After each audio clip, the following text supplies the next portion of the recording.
రంగనాథ్ గారు, షష్టగ్రహ కూటమి వల్ల మిథున రాశి వారికి ఒక స్థిరత్వం ఉండదు అని కొంతమంది చెప్తున్నారు. అలాగే వీళ్ళు డీప్ డిప్రెషన్కి లోనవుతారు అని చెప్పమంటున్నారు. వీళ్ళు ఎందుకు డిప్రెషన్ లోనవుతారు? వీళ్ళకి స్థిరత్వం ఎందుకు ఉండదు? అలాగే అనుకోని నష్టాలు వస్తాయని చెప్పి అంటున్నారు. దేనికోసం? మిథున రాశి వాళ్ళకి షష్టగ్రహ కూటమి మీనరాశి దశమ భావం అవుతుంది. దశమ భావము అంటే జ్యోతిష్ శాస్త్రంలో ఇన్ జనరల్ గా కూడా ఉద్యోగం ఫస్ట్. ఓకే, కేంద్ర భావాల్లో ఒక భావం కింద చెప్తారు కాబట్టి దశమ భావం అంటే ఉద్యోగం. సో మిథున రాశి వాళ్ళకి ఇప్పుడు మీరు అన్నటువంటి బాగా వాళ్ళు డిప్రెషన్లోకి పోయే ఛాన్స్ ఉంటుంది, సడన్ ఫెయిల్యూర్స్ వస్తాయని అంటున్నారు.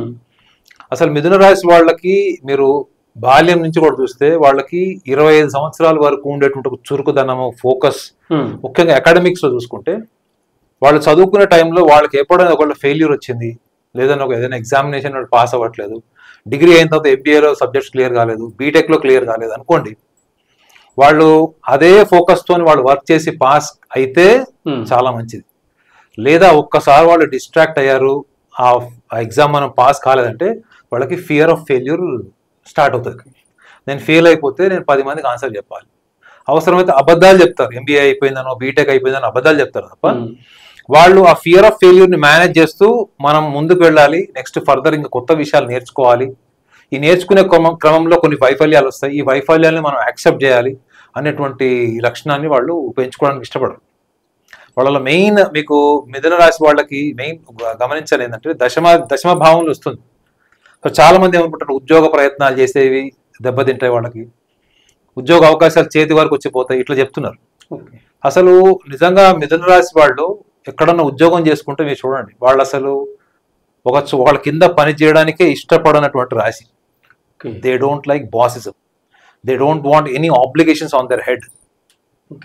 వాళ్ళు ఎలాంటి వాళ్ళు అంటే నేను గతంలో కూడా ఒకసారి చెప్పాను, వాళ్ళు గంధర్వులు లాంటి సార్.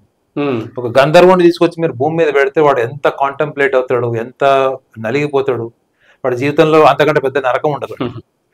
ఈ భౌతిక ప్రపంచానికి వాళ్ళ ఊహాత్మకమైన ప్రపంచానికి మధ్యలో యుద్ధం నడిచినప్పుడు వాళ్ళు ఊహాత్మకమైన ప్రపంచంలోనే వాళ్ళు సంతోషంగా ఉండడానికి ఇష్టపడతారు.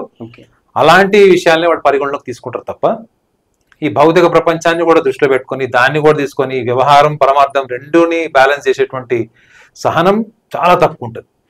సో కాబట్టి వీళ్ళకి ఉద్యోగ అవకాశాలు రావు అది అంటారు. ఫస్ట్ ఆఫ్ ఆల్ వీళ్ళు చేసే ప్రయత్నంలోనే వీళ్ళకి ఆ షార్ప్నెస్ ఉంటుంది చూడండి సార్ లైఫ్ లో, చదువు, ఉద్యోగం, అక్కడి నుంచి వ్యాపారం, ఆ షార్ప్నెస్ ని వీళ్ళకి కనుక మిస్ అయ్యారంటే ఈ 25-28 ఇయర్స్ వాళ్ళు ముఖ్యంగా చెప్తున్నారు.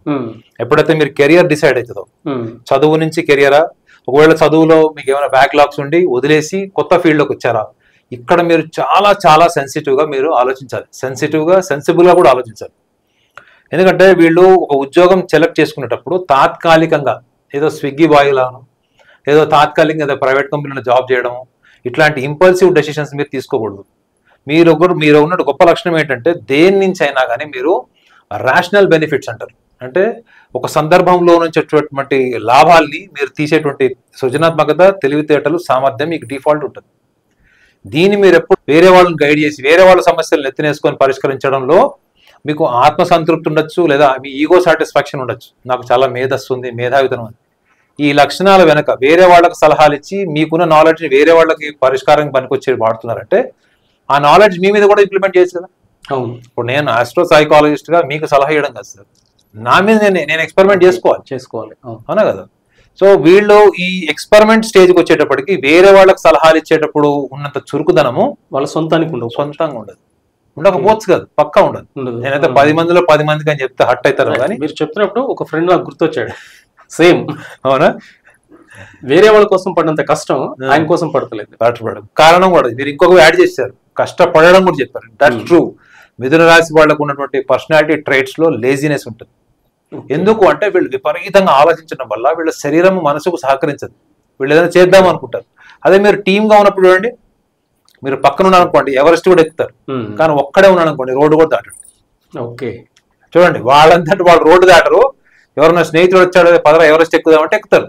అంటే వాళ్ళ ఎనర్జీని వాళ్ళు కన్సాలిడేట్ చేసుకోగలరు సార్. అంటే పర్పస్ ని బట్టి, అక్కడ ఉండే అవసరాన్ని బట్టి వాళ్ళ ఎనర్జీని వాళ్ళు ఛానలైజ్ చేసుకోగలిగిన గొప్ప లక్షణాలు.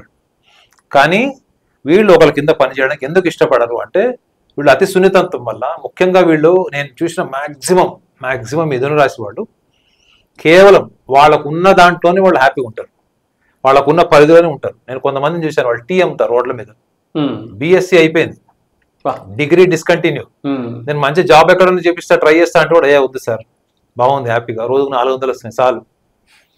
మరి మీ ఆవిడకి బంగారం గొలుసు కావాలి, మీ కొడుకు మొబైల్ కావాలంటే ఏముంది సార్ లోన్ తీసుకుందాం, అప్పు చేద్దాం, ఏముంది.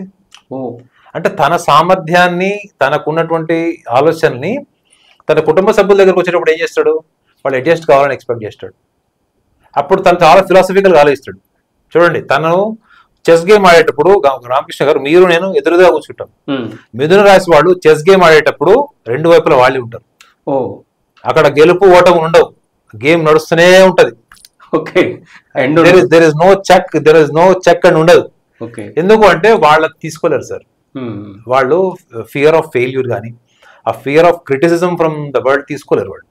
సో కాబట్టి వాళ్ళ జీవితంలో ఎక్కడ ఉంటే అక్కడ ఉద్యోగానికి సంబంధించింది ముఖ్యంగా వాళ్ళు ఎక్కువ ప్రిఫర్ చేసేది గవర్నమెంట్ జాబ్స్. చూడండి, చాలా మంది మిథున రాశి వాళ్ళు సివిల్స్ కానీ ఇట్లాంటి బ్యాంకింగ్ ఎగ్జామ్స్ కానీ ఏవైతే పర్మనెంట్ జాబ్స్ ఉంటాయో ఎక్కడైతే వాళ్ళకి సెక్యూరిటీ ఉంటుందో, ఫైనాన్షియల్ సెక్యూరిటీ లాంగ్ టర్మ్ లో, అట్లాంటి ప్రయత్నాలు చేస్తారు తప్ప ఈ టెంపరీ జాబ్స్ చేయరు. ఒకవేళ అమ్మాయిలు అబ్బాయిలు మీరు ఎంబీఏ గ్రాడ్యుయేషన్ తర్వాతనో లేకపోతే ఎంటెక్ చేసిన వాళ్ళు కూడా మీరు చూడండి, వాళ్ళు ఎక్కువ కాలం ఉద్యోగం చేయడానికి ఇష్టపడరు. They want to invest money into business and they just want to remain yes a boss. ఒక బట్టల షాప్ పెట్టుకొని ఆ కౌంటర్ మీద కూర్చుంటారు తప్ప. మీరు గమనించాల్సింది ఏంటంటే ఇందులో వాళ్ళు ఒక ప్రోడక్ట్ అమ్మినప్పుడు ఆ ప్రోడక్ట్ మీద కమిషన్ వస్తుంది, వాళ్ళ ధ్యాస మొత్తం ఆ కమిషన్ లాభాల జోలికి వెళ్ళారు. ప్రాసెస్ జర్నీ అది వాళ్ళు తీసుకోరు సార్. వాళ్ళు నేను ఇది ఎంత లోతుగా చూశానంటే వాళ్ళలో కేవలం ఓకే ఇది కన్సైన్మెంట్ అయింది, మనకి ఇంత కమిషన్ వచ్చింది, ఆ డబ్బులు మనం ఎంజాయ్ చేద్దాం. వీళ్ళలో ఇంకో గొప్ప లక్షణం ఏంటంటే వీళ్ళలో ఎంపతి ఉంటుంది సార్. వీళ్ళకున్న ఎంపతి నాకు తెలిసి 12 రాష్ట్రాల వరకు ఉండదు. ఎంపతి అంటే వీళ్ళకి కోపం ఎంత ఉంటుందో, దూషణ ఎంత ఉంటుందో, ఎంపతి కూడా ఎంత ఉంటుంది. చూడండి, మొత్తం కన్సాలిడేట్ చేసేస్తుంది ఎంపతి. వీళ్ళు కోపం వచ్చినప్పుడు ఇష్టమైనట్టు తిడతారు, కొట్టినా కొట్టేస్తారు. కానీ ఎంత ఎంపతి ఉంటుందంటే అవతల వాళ్ళ మీద మళ్ళా వాళ్ళు మర్చిపోయేంత ప్రేమని మళ్ళా చూపించగలరు. సో ఈ ఎంపతి వల్ల, ఈ కేరింగ్ వల్ల వీళ్ళ జీవితంలో ఎన్ని రకాల అవరోధాలు వచ్చినా, ఈ మిథున రాశి వాడు ఒక సంస్థలో పనిచేసి అలిగి వెళ్ళిపోయినా బాస్ ఇంటికి వెళ్ళి తీసుకొచ్చి వాడిని జాబులు పెట్టుకుంటారు మళ్ళీ. ఎందుకు ఈ లక్షణం ఉంటుంది సార్ వాళ్ళకి మానవత్వం ఉంటుంది, అందరి గురించి ఆలోచిస్తారు, సోషల్ రైట్స్ గురించి, సివిల్ రైట్స్ గురించి ఆలోచించే వాళ్ళలో ఎక్కువగా మీకు మిథున రాశి వాళ్ళు ఉంటారు. వీళ్ళు సోషల్ కాజ్ కోసం పనిచేస్తారు, ఎన్విరాన్మెంటల్ కాజ్ కి పనిచేస్తారు, వీళ్ళు కుటుంబంలో ఎవరికైనా అన్యాయం జరిగితే కూడా నిలబడతారు. ఇలాంటి గొప్ప లక్షణాలు ఉన్న వాళ్ళు, వీళ్ళకి ఆశయం, బలమైన ఆశయం ఉంటుంది, ఆశయాన్ని సాధించుకోవడానికి వాళ్ళు ఏమన్నా చేస్తారు అనుకుంటే అది 2 రంగాల్లో ఉండొచ్చు. ఒకటి స్పోర్ట్స్లో, రెండోది కల్చరల్ అంటే ఇవన్నీ వస్తాయి, మ్యూజిక్ కానీ వీటికి వస్తాయి. సో దశమ భావంలో వీళ్ళకి షష్టగ్రహ కూటమికి వచ్చినందువల్ల వీళ్ళకి పెద్దగా ఒరిగేది, వీళ్ళేదో కొత్తగా నష్టపోయేది ఏం లేదు, కొత్తగా వీళ్ళకి వచ్చేది కూడా ఏమీ లేదు. కాబట్టి మీరు ఈ లక్షణాల మీద మీరు దృష్టి పెట్టండి. మీరు ఉద్యోగస్తులు అయితే ఉద్యోగాలు చేయాలనుకుంటున్నారు, లేకపోతే డిగ్రీ అయిపోయింది మీరు ఉద్యోగ ప్రయత్నాలు చేస్తున్నారు. ముఖ్యంగా ఈ ఎడ్యుకేషన్లో కనుక ఫెయిల్యూర్స్ ఉన్నవాళ్ళు, బ్యాక్లాగ్స్ ఉన్నవాళ్ళు, తొందరపడి మీరు ఏదో ఒకటి చేసేసి నెలకి మనం ఇంట్లో ఎంత డబ్బులు ఇస్తున్నాం వాళ్ళు నోరు మేయించడానికి ట్రై చేయొద్దు. మీరు లాంగ్ కెరియర్ ప్లాన్ చేయండి, బ్యాక్లాగ్స్ ఉంటే కూడా మీరు క్లియర్ చేయండి. ఎస్పెషల్లీ మీరు అకౌంట్స్ డిపార్ట్మెంట్లో ఉన్న వాళ్ళు, ఫైనాన్స్ డిపార్ట్మెంట్లో ఉన్న వాళ్ళకి ఏమైనా బ్యాక్లాగ్స్ ఉంటే తప్పకుండా మీరు ప్రయత్నం చేయండి. ఎందుకంటే బిజినెస్ ఐడియాస్ నాకు తెలిసి వీళ్ళంతా క్రియేటివ్గా ఎవరు ఇవ్వలేదు.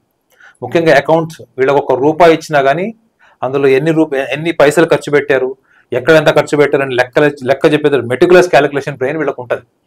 ఈ లక్షణాలు ఉన్న వాళ్ళు ఆ రంగంలో వాళ్ళు నిష్ణాతులు కావాలంటే మినిమం క్వాలిఫికేషన్ ఉండాలి.